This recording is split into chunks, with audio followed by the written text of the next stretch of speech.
52. 25. oktobra i 26. oktobra i 27. oktobra bošnjački građani Sandžaka su se izjasnili šta hoće i izglasali su autonomiju Sandžaka. Da je tako bilo? Da bi ih kasnije Ugljanin i Ljajić izdali. To je problem. Zašto su to uradili? To trebate pitati njih. Ja mislim da su plaćeni. Ovaj narod, kako god okrenuli, glasa za tog istog Rasima i za tog istog gospodina Ugljanina i pritom morate priznati da se to ne radi represijom. Prosto se izađe i glasa se. Evo ja ću vi reći, prvo ću reći jedan primjer lični.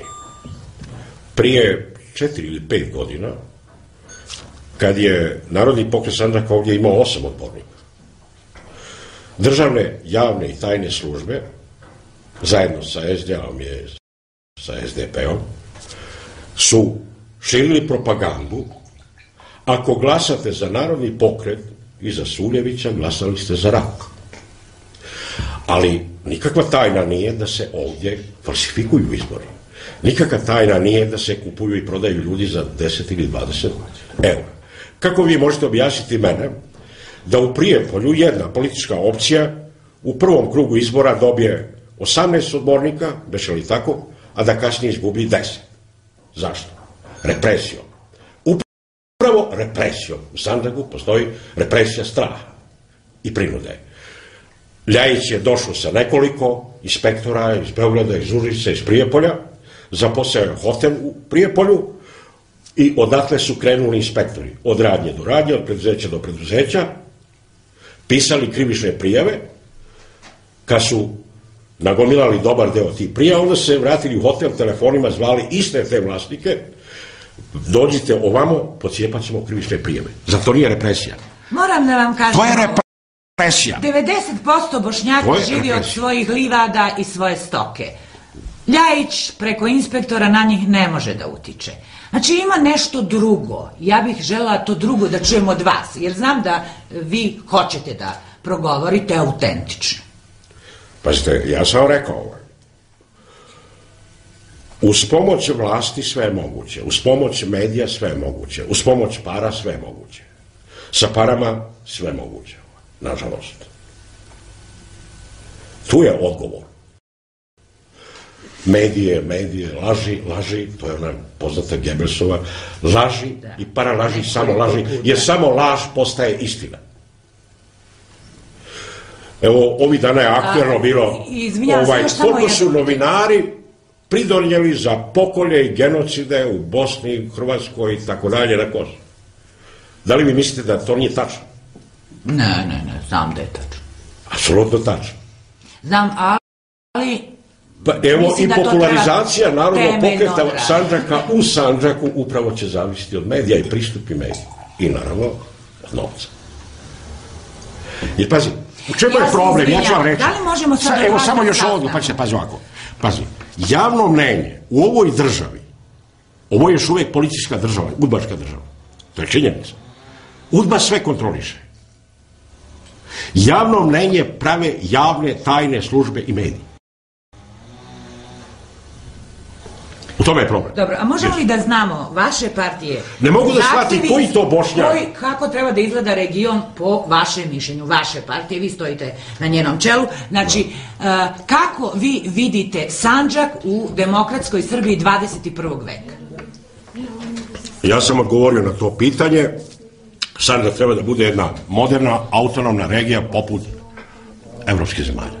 Da li da bude ravnopravna sa ostalim regijama ili da ima neki specijalni status ili šta? Obzirom na specifičnost Sandžaka u kulturološkom, geografskom, etničkom i tako dalje, treba da ima specijalan status.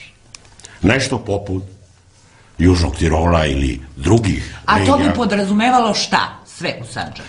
Pa ništa, podrazumevalo je ono što imaju demokratske zemlje svijeta. Mi nismo zato da blokiramo bilo kakav rad, kao što je slučaj sa Bosnom, države Srbije. Upravo obrnuto, sa ovakvom politikom zvanična srpska vlast, i ne samo ova, nego i one sve prethodne, potenciraju separatizam, potenciraju nezadovoljstvo i ne znam dokle će trajati, jer ima u Sandžaku, bez obzira kako se javno mnenje pravi, pomoću laže, propagande, novca i tako dalje, privilegija, to neće moći trajno da bude. To može dovesti do infrustracije kod određenih ljudi, kod inteligencije, kod seljaka, kod građana i tako dalje, i može prouzrokovati ono što upravo ne bi trebalo da se desi. Po tome kako vi vidite regiju, koje bi ingerencije imao Sandžak? Ne zaboravite da smo nerazvijeni, da nam ne radi privreda.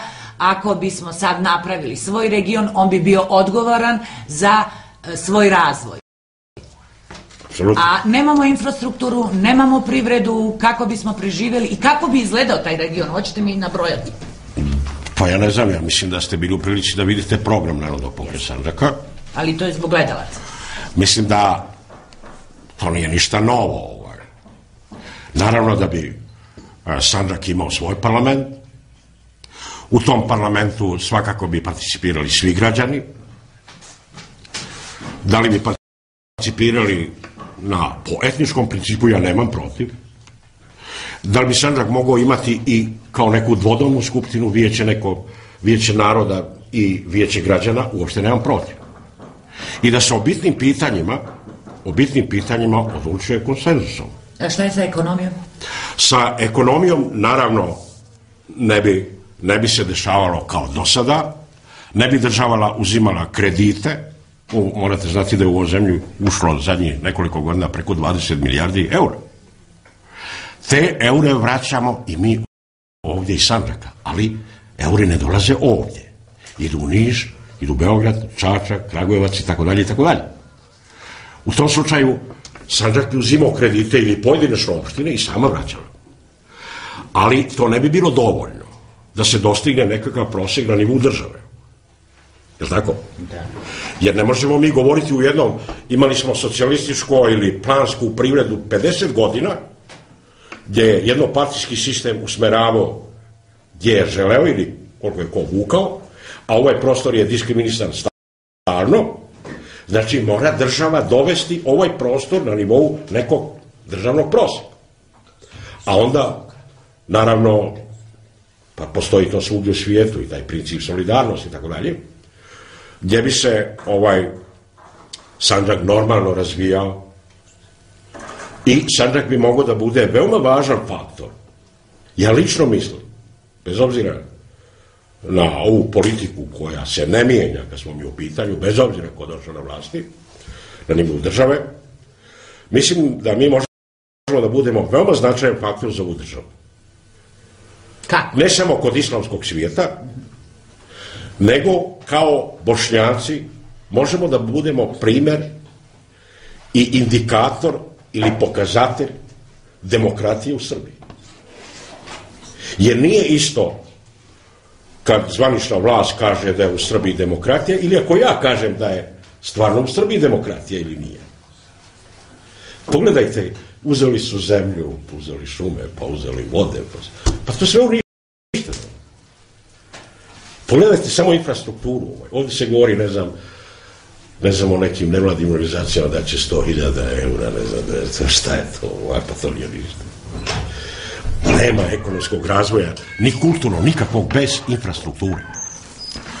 Evo, ja mislim da je ona htjela nešto pitati.